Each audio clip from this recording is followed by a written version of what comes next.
Nyanyian malam di alas roban. Saya mau cerita pengalaman nyata seorang sopir truk bernama Pak Gunadi, yang sering melewati alas roban saat mengantar barang ke luar kota. Waktu itu, sekitar pukul 11 malam, Pak Gunadi lagi menyetir sendirian. Jalanan gelap, hanya lampu truknya yang menerangi jalan di depan. Angin malam terasa menusuk kulit meskipun jendela truk tertutup. Saat melewati jalan menurun di tengah hutan, tiba-tiba suara aneh terdengar. Awalnya seperti suara angin, tapi lama-lama jelas, seperti orang bersenandung. Nyanyian itu pelan, tapi terasa dekat, seperti ada di dalam truknya. Pak Gunadi mencoba berpikir positif, mungkin radio yang nyala. Tapi pas diperiksa, radionya mati. Suara itu makin jelas, terdengar seperti suara wanita menyanyikan lagu Jawa lama. Merinding, Pak Gunadi tetap fokus menyetir, sambil melirik spion sesekali. Tapi, tidak ada siapa-siapa di belakang. Semakin jauh masuk ke hutan, suara nyanyian itu berubah jadi tangisan. Pak Gunadi mengaku bulu kuduknya langsung berdiri. Ketika dia menoleh ke kursi sebelah, kakinya terasa lemas, ada seorang wanita berbaju putih duduk diam menunduk. Rambutnya panjang menutupi wajah, dan tangisannya terdengar jelas dari situ. Pak Gunadi spontan membaca doa, mencoba tetap tenang. Dia mempercepat laju truknya sambil terus membaca ayat suci. Sosok wanita itu menghilang begitu saja setelah beberapa menit. Tapi suara tangisannya masih terngiang sampai dia keluar dari hutan itu. Esok paginya, Pak Gunadi bercerita kepada temannya yang juga sopir truk. Temannya bilang, dia bukan satu-satunya yang mengalami kejadian seperti itu di alas roban. Katanya, itu arwah korban kecelakaan yang belum tenang. Pak Gunadi akhirnya selalu membawa jimat doa dari keluarganya tiap kali melewati jalur itu lagi. Sejak kejadian itu, dia mengaku tak pernah mau lewat alas roban sendirian lagi di malam hari. Katanya, hutan itu lebih gelap daripada sekadar gelap, seperti ada sesuatu yang mengintai. Pak Gunadi tetap membawa truknya lewat jalur yang sama beberapa bulan setelah kejadian itu, tapi dengan persiapan lebih matang. Dia membawa kawan sesama sopir untuk menemani, karena takut kalau kejadian serupa terulang lagi. Suatu malam, mereka kembali melewati alas roban. Kali ini, suasananya lebih mencekam dari biasanya. Hutan terlihat seperti hidup, pohon-pohon bergoyang meski angin hampir tidak terasa, dan suara jangkrik yang biasanya menemani perjalanan malam pun hilang begitu saja. Saat melewati tikungan tajam di mana Pak Gunadi dulu melihat sosok itu, tiba-tiba mesin truk mati. Lampu-lampu padam, dan suasana berubah menjadi sunyi senyap. Kawan Pak Gunadi, Mas Herman, langsung panik. Dia mengintip keluar jendela, tapi yang terlihat hanya gelap gulita. "Pak Gun, cepat nyalain lagi mesinnya," kata Mas Herman dengan suara bergetar. Pak Gunadi mencoba menyalakan mesin, tapi gagal. Suara krek-krek terdengar beberapa kali, tapi truk tidak juga menyala. Mereka mulai mendengar suara langkah kaki dari kejauhan. Semakin dekat, langkah itu terdengar seperti sesuatu yang berat menyeret di atas tanah. Mas Herman yang awalnya duduk di sebelah, tiba-tiba memutuskan untuk turun dan melihat ke sekitar. "Saya cek sebentar, Pak. Siapa tahu cuma orang iseng." Pak Gunadi mau melarang, tapi Mas Herman sudah turun. Tidak lama setelah itu, terdengar suara jeritan Mas Herman dari belakang truk. Pak Gunadi langsung keluar dengan membawa senter. Dia memanggil nama Mas Herman, tapi tidak ada jawaban.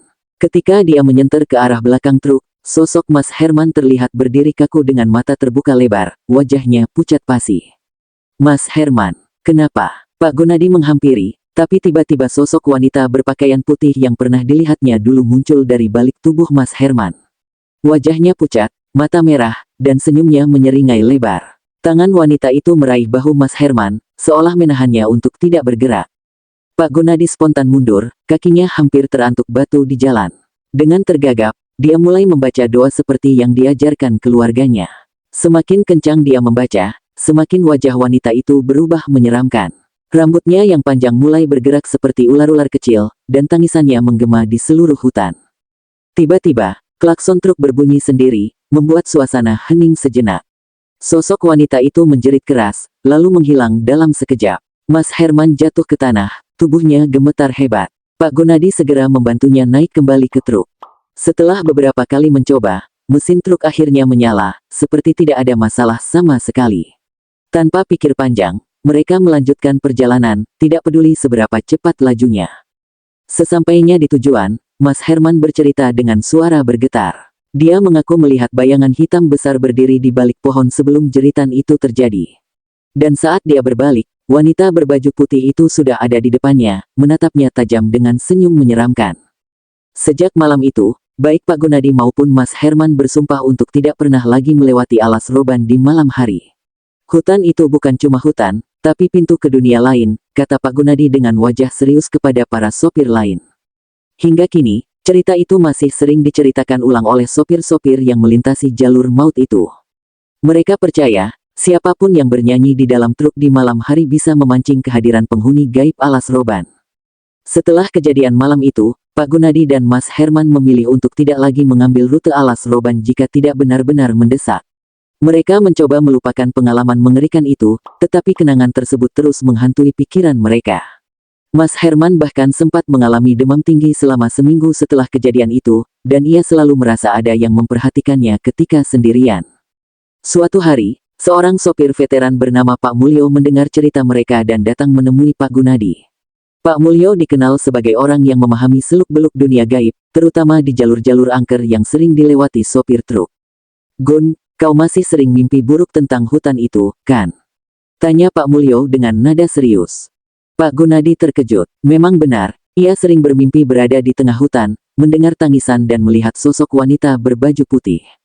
"Kalau kau mau lepas dari gangguan itu, ikut aku ke seorang sesepuh," ujar Pak Mulyo. Pak Gunadi, yang merasa sudah tidak kuat menahan rasa takut dan gangguan dalam mimpinya, akhirnya setuju. Mereka pergi ke rumah seorang sesepuh di desa kecil dekat alas roban. Sesepuh itu, seorang pria tua bernama Mbah Karim, mendengarkan cerita mereka dengan seksama sambil mengangguk-angguk. Penghuni alas roban bukan hanya satu. Mereka tinggal di sana sejak zaman dulu. Tapi wanita yang kalian lihat itu adalah arwah korban kecelakaan yang belum tenang. Dia mencari teman, jelas Mbah Karim. Pak Gunadi dan Mas Herman merinding mendengar penjelasan itu. Mereka diberi semacam jimat kecil oleh Mbah Karim, berupa kain putih kecil dengan rajah doa, yang harus mereka simpan di dalam truk saat bepergian. "Ini untuk melindungi kalian. Tapi ingat, jangan pernah sengaja memancing perhatian mereka. Jangan nyanyi, jangan panggil nama siapapun di dalam hutan itu," pesan Mbah Karim. Tanda hubung tanda hubung tanda hubung. Beberapa bulan berlalu, dan Pak Gunadi mulai merasa hidupnya lebih tenang. Namun, suatu malam, dia mendengar kabar buruk dari temannya, sopir lain yang baru saja melewati alas roban. Teman itu, yang tidak percaya dengan cerita gaib, mencoba menantang keberanian dengan menyetel lagu keras-keras dan menyanyi sepanjang perjalanan. Keesokan paginya, truknya ditemukan di tepi jurang, dalam kondisi ringsek. Sopir itu tidak ditemukan di dalam kabin, tetapi orang-orang yang menyisir lokasi kejadian melaporkan mendengar suara tangisan perempuan di sekitar lokasi. Mendengar cerita itu, Pak Gunadi semakin yakin bahwa penghuni alas roban bukan sesuatu yang bisa dianggap remeh. Sejak saat itu, ia selalu mengingatkan teman-temannya untuk menghormati tempat tersebut, tidak peduli seberapa angker ceritanya.